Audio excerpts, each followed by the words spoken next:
Oxford union के अंदर पाकिस्तान के डिफेंस मिनिस्टर और भारत के मिनिस्टर फॉर एक्सटर्नल अफेयर के दरमियान एक मुज़ाकरा होने जा रहा है, टॉकरा होने जा रहा है कश्मीर के हवाले से कि क्या कश्मीर को आज़ाद होना नहीं चाहिए। ये पाकिस्तान के वज़ीर दिफा ने क्लेम किया है कि मुझे इन्वाइट किया गया है और मेरे मुकाबले में जो आ रहे हैं वो भारत के जयशंकर आ रहे हैं। आपको लगता है जयशंकर आएंगे? मुझे तो बड़ा मुश्किल लगता है। क्या डॉक्टर जयशंकर इस बात के लिए तैयार हो जाएंगे कि वो हमारे डिफेंस मिनिस्टर ख्वाजा आसिफ के साथ कश्मीर को लेकर डिबेट करें? मुश्किल लग रहा है, बहुत ही मुश्किल लग रहा है, क्योंकि जाहिर है कि इस वक्त इंडिया पाकिस्तान के जो रिलेशंस चल रहे हैं उसमें नहीं लगता कि कोई भी जो है वो बात करने के लिए भारत से, पाकिस्तान के किसी मिनिस्टर से बात करने के लिए भारत से कोई तैयार होगा। अगर देखा जाए तो डॉक्टर जयशंकर साहब I think so he is on the top. बैरून मुल्क इंडिया के दोस्तों और दुश्मनों से निपटने का जो तवील तजुर्बा रखने वाले एक सीनियर सियासतदान का माने कि इंडिया का असर रसूख महदूद हो गया। वो कहते हैं पाकिस्तान ने भारत के साथ सिफारती ताल्लुकात में कमी लाई है जबकि तिजारती ताल्लुकात खत्म कर दिए हैं। सवाल यह है कि पाकिस्तान आलमी दुनिया को कैसे भारत के खिलाफ कोई अमली इकदाम उठाने पर मजबूर कर सकता है। डॉक्टर जयशंकर साहब ने नहीं वहां पे आना, लेकिन मैं एक एडवाइस जरूर भेजूंगा फॉरेन अफेयर जो डिपार्टमेंट है कि तैयारी अगर आने का प्रोग्राम बन जाए तो तैयारी के लिए ख्वाजा साहब की 2-4 तकरीरें नेशनल असेंबली की जरूर सुनते उनकी तकरीरें आधी पंजाबी में होती है जी, तो अंग्रेजी बोल लेंगे ताड़ साहब? वो इतनी लंबी सारी डिबेट हुई, फॉर एग्जांपल अगर एक मिनट के लिए हम ये सोच लें कि ये डिबेट होगी तो इसका तो पाकिस्तान में कई लोगों से मेरी बात हुई है और उनका कहना ये है कि डॉक्टर जयशंकर जो है वो कुछ ही देर में ख्वाजा आसिफ साहब को हो सकता है कि चित कर दें। जी हाँ, ये खतरा भी मौजूद है। तो मेरा ख्याल है कि ख्वाजा साहब को जरा अवॉइड ही करना चाहिए कि वो डॉक्टर जयशंकर से कश्मीर के ऊपर कहीं भी जो है वो डिबेट करें।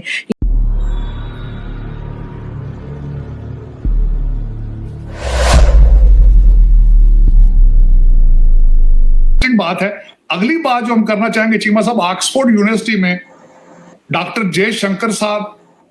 और ख्वाजा आसिफ साहब सुना है कोई कॉमेडी प्रोग्राम करने की तैयारियां कर रहे हैं। अब डॉक्टर जयशंकर जो है सारी जिंदगी और पीएचडी डॉक्टर, मजे की बात है, उनका पीएचडी है चीमा साहब, सारी उम्र वो बंदा डिप्लोमेट रहा है, स्कॉलर है, किताबें लिख चुका है।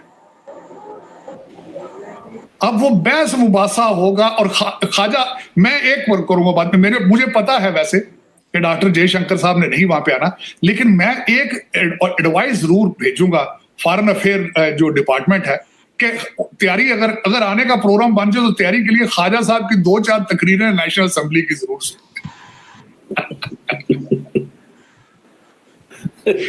उनकी तकरीरें आधी पंजाबी में होती है जी,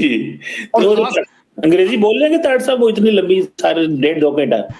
की पता हो सकता है कि मत कारी जान, लेकिन एक वीडियो में उनको जरूर दिखाएं कि वो सियालकोट के पास एक नहर के ऊपर कच्छा पहनकर छलांग भी लगा रहे as a defence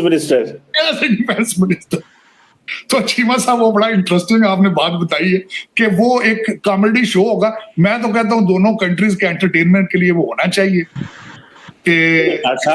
Khwaja Asif पूरी जिंदगी मेंबर रहा है पार्लियामेंट का, 30-40 साल उसके पास तजर्बा है, फॉरेन मिनिस्टर रहा है, डिफेंस मिनिस्टर रहा है, कुछ ना कुछ तो ताड़ साहब उनके पास टीम भी तैयार करने वाली होगी। ऐसी बात तो नहीं है ख्वाजा आसिफ टफ कंपटीशन दे सकते हैं डॉक्टर कंपटीशन में टीम की और तैयारी की जरूरत होगी। डॉक्टर जयशंकर को ख्वाजा साहब तैयारी की जरूरत ही नहीं, वो ऑटोमेटिक नहीं। चीमा साहब, पाकिस्तान की कैबिनेट में सुना है कि जिसको खुडे लाइन लगाना होता है उसको डिफेंस मिनिस्ट्री दे दी जाती है। पहले वो आपके खटक साहब थे जो नजर ही नहीं आते, जो परवेज खटक साहब थे ना, वो मिनिस्टर थे, तो बड़े बिजार थे। वो कहते थे इसमें ना कोई इख्तियार है ना पैसे है इस मिनिस्ट्री ਦੇ ਵਿੱਚ, ਇੱਥੇ ਦੇ ਭਾਣ ਸਿਰਫ ਕਹਿੰਦੇ ਮੈਨੂੰ तो ਰੱਖਿਆ ਨੇ अंगूठे लाने वास्ते। लेकिन चीमा साहब इंटरेस्टिंग फैक्टर है, कहा यह जा रहा है कि ऑक्सफोर्ड में जो एक डायलॉग होगा, यानी कि डॉक्टर जयशंकर और उनके साथ साथ हमारे जो डिफेंस मिनिस्टर है ख्वाजा आसिफ साहब, उनका नाम काफी लिया जा रहा है और कहा यह जा रहा है कि ये दोनों जो है वो हो सकता है कि डिबेट करें कश्मीर के ऊपर। अब क्या डॉक्टर जयशंकर इस बात के लिए तैयार हो जाएंगे कि वो हमारे डिफेंस मिनिस्टर ख्वाजा आसिफ के साथ कश्मीर को लेकर डिबेट करें? मुश्किल लग रहा है, बहुत ही मुश्किल लग रहा है, क्योंकि जाहिर है कि इस वक्त इंडिया पाकिस्तान के जो रिलेशंस चल रहे हैं उसमें नहीं लगता कि कोई भी जो है वो बात करने के लिए भारत से पाकिस्तान के किसी मिनिस्टर से बात करने के लिए भारत से कोई तैयार होगा। लेकिन बात सारी ये है कि डिबेट होगी क्या, और अगर डिबेट हुई, फॉर एग्जांपल अगर 1 मिनट के लिए हम ये सोच लें कि ये डिबेट होगी, तो इसका तो पाकिस्तान में कई लोगों से मेरी बात हुई है और उनका कहना ये है कि डॉक्टर जयशंकर जो है वो कुछ ही देर में ख्वाजा आसिफ साहब को हो सकता है कि चित कर दें। जी हाँ, ये खतरा भी मौजूद है। तो मेरा ख्याल है कि ख्वाजा साहब को जरा अवॉइड ही करना चाहिए कि वो डॉक्टर जयशंकर से कश्मीर के ऊपर कहीं भी जो है वो डिबेट करें, या तो जी ऑफ कैमरा करें ताकि किसी को पता ही ना लगे, और जब आप बाहर आए तो आप आके कहें कॉन्फ्रेंस रूम से कि जी मैंने ये कह दिया, और वो जवाब ही ना दे पाए, तो फिर शायद आपकी थोड़ी बहुत इज्जत रह जाए। लेकिन अगर आपने कैमरा के सामने बात की और लोगों ने देखा और लोगों ने पता लगा लिया कि आपके पास कोई वैलिड पॉइंट नहीं है कश्मीर के ऊपर, तो डेफिनेटली यहाँ पर बात थोड़ी गड़बड़ा जाएगी। जहां तक मुझे मालूम है या मैं लोगों से बात करती हूँ तो कई बार पाकिस्तान की तरफ से ये कहा गया कि जी 370 को वापस लाया जाए। अभी रिसेंटली भी ख्वाजा आसिफ साहब ने एक टीवी चैनल पे बैठकर हामिद मीर साहब जो हमारे यहाँ के जर्नलिस्ट हैं, टीवी एंकर हैं, उनके साथ यही बात की कि 370 जो है वो आ जाना चाहिए, और अगर कांग्रेस की हुकूमत आई कश्मीर में तो डेफिनेटली 370 जो है वो आ जाएगा। लेकिन बात सारी ये है कि 370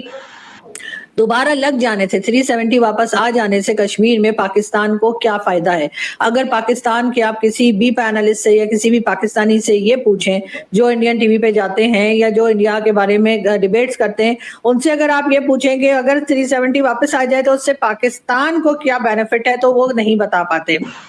और अक्सर इस किस्म की बात करते हैं कि जी हम फायदा नहीं देखते, लेकिन बहरहाल हमें 370 जो है वो वापस लाना है कश्मीर में, लेकिन क्यों लाना है ये नहीं बता पाते। साथ साथ कश्मीर जो है वो बनेगा पाकिस्तान वाला नारा जो है वो अब थोड़ा कम हो गया है। अब कम से कम हमारे यहाँ से ये नहीं कहा जाता कि कश्मीर बनेगा पाकिस्तान वाले नारे लगाने बंद कर दिए हैं, ये तो मैं नहीं कहूंगी, लेकिन कम जरूर कर दिए हैं। और उसकी रीजन भी यही है कि जाहिर है हमने देखा कि जम्मू कश्मीर में जिस तरह से प्रोग्रेस हुई है, जिस तरह से वहां पे इन्वेस्टमेंट की है भारत ने, तो भारत जो है वो बिना तलवार चलाए, बिना गोली चलाए या किसी भी तरीके से लड़े बगैर ही कश्मीर में जो है वो एक तरह से अपना सिक्का जमा चुका है। साथ साथ ये भी कहा जा रहा है कि जो एक नया वाटर ट्रीटी जो है जिसके बारे में बात की जा रही है, और भारत ने एक नया जो है वो लेटर पाकिस्तान को इशू कर दिया है,